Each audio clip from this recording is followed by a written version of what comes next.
Hi, and welcome to the Computer Chronicles. I'm Stewart Cheifet. Well, I guess it was about 30 years ago that 3D movies were the rage. You put on those funny glasses and watched spears coming out at you from the movie screen. Well, 3D is a hot topic now in computers, but we're talking about a different kind of 3D. You don't need glasses, just the ability to take advantage of the depth of objects, the ability to move objects around in three-dimensional space. It takes hardware and software to do that, and we're going to begin by focusing on the hardware.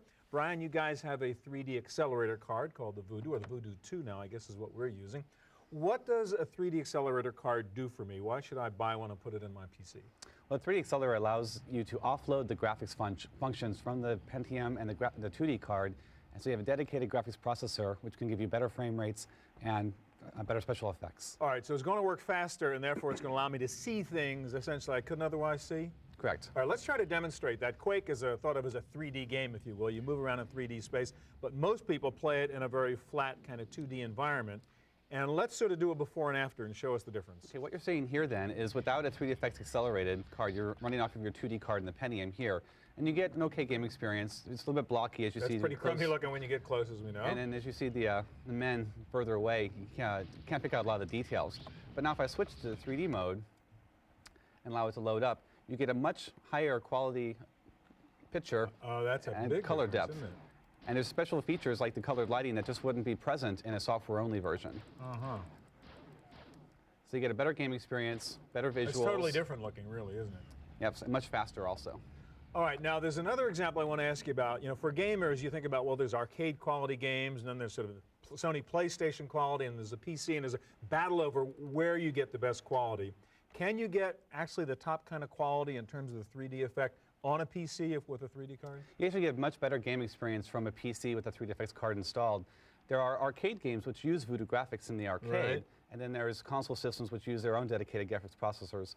But what you get with the 3D effects is a better game experience, better resolutions, more polygon counts, better textures. And so we're seeing a lot of... So you can actually get not only as good, but better quality on your computer if you're using a 3D card. Yes, faster and higher resolutions. So what you're seeing is games that are coming from the arcade space and from the console space and doing better on the PC. All right, now NFL Blitz, which you're loading up right now, is a hot game. We've seen it in the arcades. Everybody's playing this thing and dumping the quarters in there right now. And this is what it would look like on a PC with a 3D card. Yeah. Which is pretty darn good. Yeah, it's 4 times the resolution of the arcade version at a faster frame rate with better textures. Well, let's see a little bit more of the action here. So we're sort of in demo mode here? Yeah. Nope. All right, yeah. So it's an arcade perfect conversion. The game itself is very similar. All right, now let's talk about another application. I know you have Lego chess up here. Now, inherently chess is a 3D game, but we tend on a computer to play it in a 2D space. Again, show us what the difference would be if we did that in real 3D. Well, this is one of the exciting aspects of what's happening now is we're starting to broaden the depth of content away from just the entertainment side, which is people think of in traditionally 3D, and now bringing the 2D aspects. So solitaire and chess, things that are 2D traditionally, can now be played on a 3D accelerator. It helps draw in educational titles and entertainment type things like chess as well, so that the children can get a better understanding of how things work. All right, so we're loading up Lego chess right now? Correct. And this has just now been released to the market, and it uses the 3D effects to its full extent.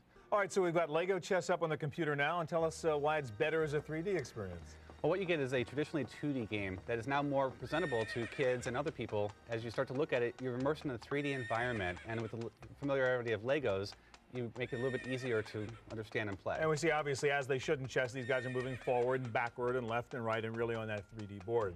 All right, one last thing I want you to show us, which is just kind of fun. You're actually applying 3D to screensavers, where you get kind of a different fun experience there also. Right. Get that one up. So what we're doing is working with different kinds of applications in terms of business as well as on normal PC. So 3D is more than just games, you're saying? Right. And so what we have an example of is a Voodoo Light screensaver. So instead of seeing your normal windows flying at you on your screen, you now get a 3D experience, and it looks much, much more compelling.